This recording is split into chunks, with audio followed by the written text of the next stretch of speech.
सगळीकडे बातमी आलेली आहे की काल बाईक टॅक्सी ह्या प्रकाराला राज्याच्या परिवहन मंत्र्यांनी आणि ते काही जे त्यांचं अथॉरिटी आहे त्यांनी मान्यता दिली आहे, प्रोव्हिजनल लायसन्सेस दिलेले आहेत। आता नेमकं बाईक टॅक्सी हा प्रकार काय आहे तो तुम्ही समजून घ्या। बाईक टॅक्सी म्हणजे तुम्ही ॲप बेस, जसं आता ओला उबर वगैरे सगळे जे गाड्यांसाठी आहे तसं तुम्ही मोबाईल फोनवर किंवा कुठेही थांबून या बाईक टॅक्सीवर सवार होऊन तुम्हाला जिथे जायचं तिथे जाऊ शकता।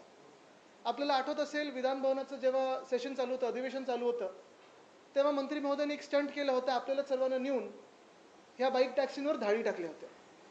मग एका बाईक टॅक्सी कंपनीने, म्हणजे मला हसायला एवढं येतं की एवढं ओपन भ्रष्टाचार चालू आहे की एका बाईक टॅक्सी कंपनीने प्रो गोविंदाला, जे परिवहन मंत्र्यांचे नातेवाईक लागतात, त्यांच्यासाठी चांगली मोठी स्पॉन्सरशिप दिली। आणि आता गोविंदाहून 1 महिना झाला नाही आहे, लगेच त्याच कंपनीला म्हणजे रॅपिडो असेल आणि बाकीच्या 2-3 कंपन्यांना लायसन्सेस मिळालेले आहेत। बरं, हे लायसन्सेस मिळाले चांगलं आहे, आनंदाची गोष्ट आहे की लायसन्सेस दिलेले आहेत, नवीन काहीतरी एक वेगळा मार्ग येतोय मुंबईमध्ये। पण एका बाजूला आपण पाहतोय की एल्फिन्स्टन पूल बंद करून ठेवलेला आहे, सायन पुलाचं काम झालं नाही, टिळक ब्रिजचं काम चालू आहे, ट्रॅफिकचा बट्ट्याबोळ झालेला आहे, रस्त्याचा बट्ट्याबोळ झालेला आहे। आणि ह्या सगळ्या ह्याच्यात तुम्ही किती टॅक्सी म्हणजे ह्या बाईक टॅक्सी रस्त्यावर आणणार, ह्याचं कुठे काही नियम आलेत का? बाईक टॅक्सी म्हणजे एक रायडर आणि त्याच्या मागे एक पॅसेंजर बसणार, आणि ह्या एका पॅसेंजरसाठी जेव्हा लाखो मुंबईकरांना प्रवास करायचा असेल तेव्हा किती लाख बाईक्स ह्या रस्त्यावर तुम्ही आणणार, ह्याचाही कुठे अजून काही उल्लेख झालेला नाही आहे। पण सगळ्यात महत्त्वाची गोष्ट म्हणजे बाईक टॅक्सी असो किंवा मग सिटी फ्लोसारख्या बसेस असतील, ह्या माध्यमातून प्रायव्हेटायझेशन करून भाजपचं सरकार आणि यशस्वी गटाचं सरकार, जे काही ट्रिपल इंजिनचं सरकार स्वतःला मानतात, ते आपल्या पब्लिक ट्रान्सपोर्टला म्हणजे BSTला पूर्णपणे मारण्याचं काम करत आहे। आपण पाहताय असं काही सगळं काही चांगलं असं नाही आहे। म्हणजे एका बाजूला आपण पाहतोय मोनोरेल काल पण बंद पडली होती, मेट्रो जिथे जिथे आता उद्घाटन झाले, 2-4 पावसामध्ये कुठे पाणी तुंबलं, कुठे गल्लीत पाणी तुंबलं, कुठे स्टेशनमध्ये पाणी तुंबलं। आणि हे सगळं होत असताना BST, जी आमचं म्हणजे शिवसेना उद्धव बाळासाहेब ठाकरे पक्षाचं 25 वर्ष BSTमध्ये आणि BMCमध्ये सत्ता असताना फ्लॅट फेअर्सवर BST चालायची। 5 रुपयात 5 किलोमीटर, 10 रुपयात 10 किलोमीटर, 15 रुपयात 15 किलोमीटर आणि 20 रुपयात तुम्ही कुठूनही कुठे जाऊ शकत होतात। पण हीच BST मारायला भाजपने जो डाव टाकलेला आहे, यशस्वी गटाने जो डाव टाकलेला आहे, त्या डावामुळे आपण पाहत असाल आता 5 किलोमीटर हे 10 रुपयात झालेलं आहे, 20 किलोमीटर रुपये हे 50 किलोमीटरमध्ये झालेलं आहे, आणि 50 किलोमीटर हे 60 रुपयामध्ये झालेलं आहे। आधी हेच म्हणजे तुम्हाला 50 किलोमीटर जरी जायचं असेल, 20 किलोमीटर जायचं असेल, 20 रुपयात तुम्ही कुठूनही कुठे जाऊ शकत होतात, परवडणारं पब्लिक ट्रान्सपोर्ट होतं।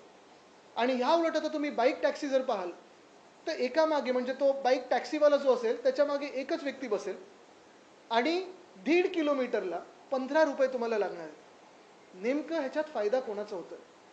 हे बाईक टॅक्सीवाले कोण असणार, कुठून येणार, लोक जे वापरतील त्यांचं संरक्षण असेल की नाही, महिला पुरुष दोघांसाठी म्हणजे वुमन सेफ्टी असेल, मेन सेफ्टी असेल। बरं, हे जसं बाईक चालवणार त्यांना हेल्मेट कुठचे देणार, कोण देणार? नो एंट्रीमध्ये आता जसं काही काही स्विगी वगैरे आपण बघतो घालतात गाड्या, तसं हे घालणार का? ह्याच्यावर निर्बंध काय किंवा पाबंद काय लावणार आहात की नाही तुम्ही? मला वाटतं हा प्रश्न उपस्थित होतो। 2 महत्त्वाची गोष्टी आहेत, एक मुंबईचे जे हाल भाजपने केलेले आहेत, जे ट्रॅफिकचं असेल, जे रस्त्यांचं असेल, त्याच्यात हे अजून मिरची मसाला नाही टाकत आहेत ना। आणि दुसरं म्हणजे ह्या कंपनीना एवढं रॅपिडो लायसन्स म्हणजे पटापट लायसन्स, रॅपिडो नाही रॅपिड लायसन्स मिळाले कसे, हा देखील एक प्रश्न उपस्थित होतो। पहिलं हे संपून घेऊया, ह्याच्यावर काही तुम्हाला प्रश्न असतील तर, नाही तर स्पष्टपणे माझं म्हणणं एवढंच आहे की काही कंपन्यांना धाडी टाकल्या गेल्या, नंतर ते स्पॉन्सरशिप मिळाली, नंतर त्यांना लायसन्स मिळालं। चला, तो एक भ्रष्टाचार मी पाहतोय, फडणवीस साहेब काही कारवाई करतच नाहीत कुठच्याही भ्रष्टाचारी लोकांवर, मंत्र्यांवर। पण त्याच्याही पुढे जाऊन बाईक टॅक्सी नेमकं काय साधणार आहे आपल्या शहरामध्ये? तुम्हाला जर वाटत असेल की तरुणांनी भजनवरनं आता बाईक्सवर यावं, कदाचित ते एक माध्यम असू शकतं, पण ह्याच्या पुढे जाऊन एकामागे एकच पॅसेंजर बसून किती लाख बाईक टॅक्सी तुम्हाला लागणार आहे? मी विरोध नाही करत आहे, पण हे करत असताना माझ्या BSTला तुम्ही का नाही मदत करत आहे? BSTला जी गरज आहे आता बसेस वाढवण्याची, BSTला जी गरज आहे फंड देण्याची, ते तुम्ही का नाही देता? ते सोडून परिवहन मंत्री लागलेत BSTचे डेपो विकण्यासाठी। मग तुम्ही एका बाजूला चलो बसेस की त्या सिटी फ्लो बसेस लावलेल्या आहेत, त्या तुम्ही पाहाल BKCमध्ये तर भयानकपणे सगळीकडे चालतात, हायवेवर चालतात, सगळीकडे आता ते गल्ली गल्लीत गेलेले आहेत। तुम्ही प्रायव्हेटायझेशन बसेसमध्ये आणताय भाजप सरकार म्हणून, आणि आता हेच टॅक्सी अजून बाईक टॅक्सी वाढवून तुम्ही पूर्णपणे BST संपवण्याचा प्रयत्न करताय. आणि ज्या शहरामध्ये शेवटच्या म्हणजे लास्ट माईल कनेक्टिव्हिटीसाठी तुम्हाला चाकं लागतात, व्हील्स लागतात, गाडी लागते, बाईक लागते, पॉड लागतो, ते शहर किती भयानक तुम्ही करून ठेवलं असेल ह्याचं जागतिक अर्बन प्लॅनिंगमध्ये उदाहरण आज हे शहर झालेलं आहे. माझं म्हणणं स्पष्ट आहे की जेवढा भार आणि जेवढं तुम्ही पाठपुरावा करताय, जेवढ्या उत्सुकतेने तुम्ही पाठपुरावा करताय या प्रायव्हेटायझेशनसाठी किंवा बाईक टॅक्सीसाठी, तेवढंच परिवहन खात्याने मदत ही मुंबई महानगरपालिकेच्या माध्यमातून BSTला द्यावी. दुसरी गोष्ट म्हणजे बाईक टॅक्सी जेव्हा आपल्या शहरात येईल, जिथे BST 5 किलोमीटर 5 रुपयात जात होती, ही बाईक टॅक्सी 1.5 किलोमीटर 15 रुपयात जाणार आहे. मग जर असं असेल तर नेमका फायदा कोणाचा आहे? निकष जाहीर तर करावे. कुठच्या निकषांअधीन त्यांनी हे सगळे परवानगी दिलेले आहेत? पुढच्या स्पॉन्सरशिपसाठी किती थर लागतात त्याचे बघतात आता. महाराष्ट्र बाईक टॅक्सी ऍक्ट 2025 च्या अंतर्गत हा निर्णय घेण्यात आलेला आहे. तर या पॉलिसीमध्ये या गोष्टी मिसिंग आहेत, ज्या सुधारल्या पाहिजेत. मला वाटतं पॉलिसी बनवत असताना कुठच्या शहराला तुम्ही ती पॉलिसी लागू करताय. जिथे पब्लिक ट्रान्सपोर्ट चांगला होता, जवळपास आपल्याला आठवत असेल आत्ता पण आपल्या लोकल ट्रेन्समधून जवळपास 60 ते 65 लाख लोक प्रत्येक दिवशी प्रवास करतात. BST जेव्हा आमचं प्रशासन होतं 25 वर्ष मुंबई महानगरपालिकेत, पीकला BSTच्या जेव्हा मी फ्लॅट फेअर केले होते गेले 5 वर्ष, तेव्हा त्या फ्लॅट फेअरमुळे आणि वाढत्या बसेसच्या संख्येमुळे जवळपास 30 ते 35 लाख लोक प्रतिदिन त्याच्यातून प्रवास करायचे. एवढी संख्या ह्या बाईक टॅक्सी घेऊन जाणार आहेत का? मग मदत तुम्ही कोणाला केली पाहिजे? प्राधान्य तुम्ही कोणाला दिलं पाहिजे? बसेसला दिलं पाहिजे. पण बसेसमध्ये पण तुम्ही प्रायव्हेटायझेशन करताय, इथे बाईक टॅक्सी आणताय, म्हणजे पूर्णपणे मुंबई महानगरपालिकेचं असेल किंवा BSTचं असेल जे काही नेटवर्क आहे तुम्ही मारण्याचा प्रयत्न करताय, आणि हे अधिकृतरित्या भाजप सरकार करत आहे. नाही, आता ह्या बाईकमध्ये टेस्ला बाईक येणार आहेत का की इथेनॉलवर चालणार आहेत का अजून आम्हाला माहित नाही. 1.5 किलोमीटरसाठी 15 रुपयाचा रेट लावलेला आहे. मात्र ओला उबेरवाल्यांची अनेक दिवसांपासून मागणी आहे, त्यांनी स्ट्राईक सुद्धा बंद केलेली आहे. आताही अनेक लोकांना ओला उबेर मिळत नाही लवकर. त्यांच्या मागण्यांवरती चर्चा होताना बघायला मिळत नाहीये. मात्र बाईक टॅक्सीवर बघा, ओला उबरच्या मागण्या होत्या, मध्ये आंदोलन पण झालं होतं, अधिवेशनाच्या वेळी आंदोलन झालं होतं, मंत्री महोदयांनी जाऊन तिथे परत जे काही खोटं बोलून यायचं ते खोटं बोलून आले असतील. मला त्याच्यात जायचं नाही. माझं महत्त्वाची गोष्ट हीच आहे की जे मुंबईकरांची हक्काची BST होती ती तुम्ही मारलेली आहे. ते डेपोज तुम्ही आता विकायला निघाल्यात बिल्डरांना, आणि दुसऱ्या बाजूला सिटी फ्लो सारखे बसेस तुम्ही आणताय, त्या किती लिगल चालल्यात किती इलिगल चालल्यात ह्याची पण माहिती आमच्याकडे आलेली आहे. खोके कुठे कुठे चालल्यात ह्याची पण माहिती येत आहे. पण हे होत असताना दुसऱ्या बाजूला एका व्यक्तीसाठी, म्हणजे एका व्यक्ती म्हणजे मंत्री नाही तर ते पण होऊ शकतं, पण एका व्यक्तीसाठी तुम्ही किती अशा बाईक्स लावणार आहेत आणि किती लाख मुंबईकरांना तुम्ही नेणार आहेत? या बाईक्सवर काही रेग्युलेशन असणार आहे का? तुम्ही आता पाहता ते युलू वगैरे सारख्या बाईक्स कशाही कुठेही उलट्या सुलट्या घालतात, कोण पकडतं त्यांना, फाईन मारतं त्यांना.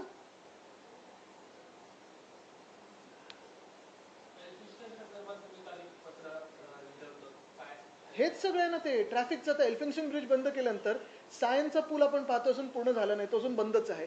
टिळक ब्रिजवर काम चालू आहे. करी रोडचा ब्रिज आत्ता तुम्ही पाहताय, आजूबाजूला ट्रॅफिकचे काय हाल आहेत. महत्त्वाची गोष्ट हीच आहे, मी काल CPनं लिहिलेलं पत्र की मुंबईमध्ये आणि साधारणपणे हे ईस्ट वेस्ट कनेक्टर्स दक्षिण मुंबई किंवा मध्य मुंबईमध्ये जे आहेत त्यासाठी ट्रॅफिक पोलिसांची फौज वाढवावी किंवा महाराष्ट्र सिक्युरिटी फोर्स द्यावं तिथे, आणि तिथे ट्रॅफिक रेग्युलेट करावं.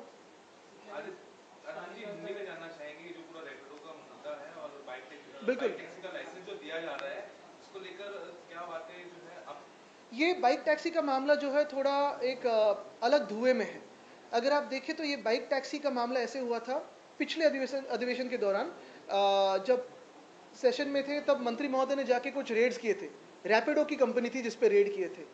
उसी के एक महीना अंतर में आपने देखा होगा कि मंत्री महोदय के बेटे का प्रोग्राम था, उसी प्रोग्राम को रैपिडो ने स्पॉन्सरशिप दी थी. चलो, एक महीने के भीतर अभी तीसरी बात आती है कि रैपिडो को लाइसेंस मिला है, ओला को लाइसेंस मिला है, उबर को लाइसेंस मिला है. ये लाइसेंस क्यों मिला है? तो बाइक टैक्सी के लिए मिला है.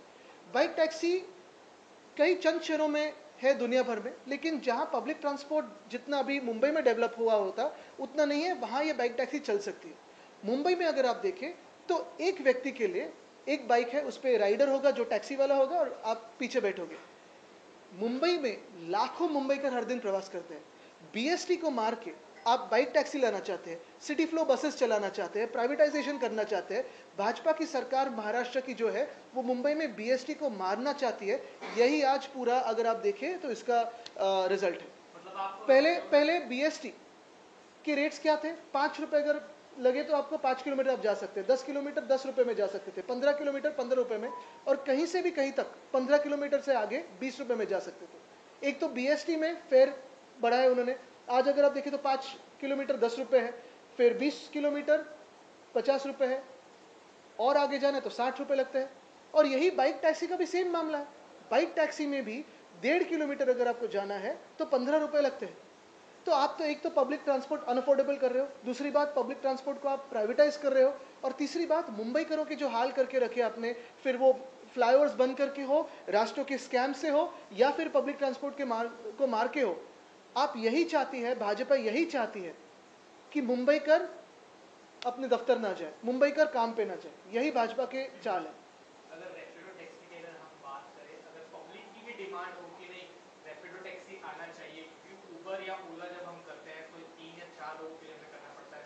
इंडिविजुअल जो जॉब पे जा रहे हैं, इंडिविजुअल जो एम्प्लॉयज जा रहे हैं, उनके लिए बिल्कुल, और मेरा इसमें विरोध नहीं है, लेकिन एक ही बात मैं पूछना चाहता हूँ आपसे, एक सवाल पूछना चाहता हूँ कि जब पब्लिक ट्रांसपोर्ट, जिस बस में कम से कम 50 लोग जा सकते हैं 5 रुपए में, तो क्यों कोई 15 रुपए भरकर जाएगा 1.5 किलोमीटर? 5 किलोमीटर 5 रुपए में जा सकते हैं। और जो क्वांटम होता है किसी भी अर्बन प्लानिंग, यानी आप देखो इस शहर को कैसे खराब करते जा रहे हैं भाजपा और जो एशेंसी गठ है। क्या सरकार निजीकरण करना चाह रही है? बिल्कुल, सरकार निजीकरण करना चाहती है, और अगर आप देखें तो मुंबई को खत्म करना चाहती है। ट्रैवल किया तो मुंबई में बढ़ते ट्रैफिक को देखते अगर रैपिडो बुक करें तो वो ज्यादा, तो आप फुटपाथ से जाओगे, ट्रैफिक तो सेम ही लगता है। लेकिन बस मुंबई के शहर के लिए, मुंबई शहर के लिए लगभग 10,000 बसेस की संख्या जरूरी है, और वो भी बीएसटी की। उसमें हमने जो स्टडी किया था, WRI थी, बहुत सारे ऐसे इसमें एजेंसीज थी, उन्होंने जो स्टडी किया था, जैसे लंदन में 9,000 बसेस है, मुंबई की अगर आप देखिए लोक संख्या, तो मुंबई के लिए 10,000 बस, उसमें भी mini, medium range, long range buses, और 900 डबल डेकर इलेक्ट्रिक बस हम लाना चाहते थे। 2027 तक ये 10,000 बसेस हम प्राप्त करते थे, सारी की सारी इलेक्ट्रिक होती थी। लेकिन शायद अभी ये बाइक टैक्सी में टेस्ला की बाइक टैक्सी हो, शायद इथेनॉल भी घुस जाए इसमें, पता नहीं।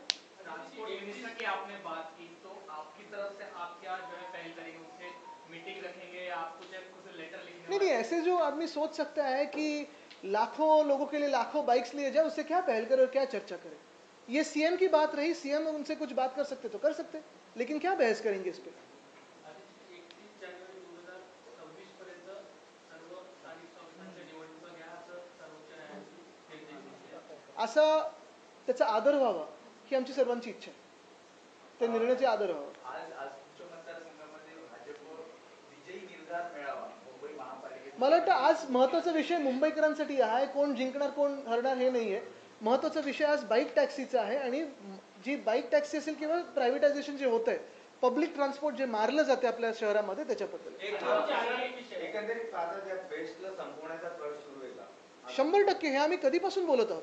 आम्ही आता परत हे आंदोलन घरोघरी नेणार आहोत, कारण बेस्टची दरवाढ असेल, बेस्टचे बदलते रूट असतील किंवा कमी होणारे रूट असतील, आणि बीएसटीचे आपण पाहत असाल जे बस डेपो आहेत ते पण आता बिल्डरांना विकण्याचा प्लॅन हेच एशनशी गटाचे जे लोक आहेत ते करत आहेत। राज्यावरती कर्जाचा बोजा वाढतोय. गेल्या 3 महिन्यांमध्ये 24,000 कोटींचं कर्ज हे राज्य सरकारवर झालेलं आहे. आतापर्यंत 15 लाखपेक्षा 8 लाखपेक्षा जास्त कोटींचं कर्ज जे आहे ते महाराष्ट्रावर. आणखी योजना येतात, पैशांची खैरात वाटली जाते. योजना तर येतच आहेत, पण त्याच्याहूनही जास्ती जे एस्केलेशन होत आहे त्या एस्केलेशनचा जरा तो अभ्यास करा तुम्ही।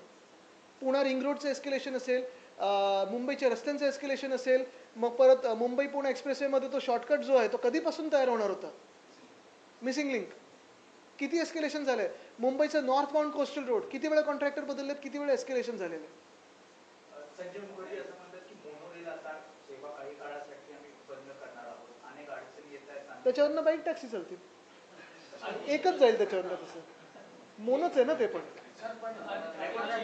प्रोजेक्ट चुकलाय पूर्णपणे किंवा त्याच्याकडे लक्ष दिलं जात तसं नाही आहे, एखादा प्रोजेक्ट तुम्हाला एका वेगळ्या जिद्दीने चालवायला लागतो, तिथे प्रोफेशनल लोक बसवायला लागतात।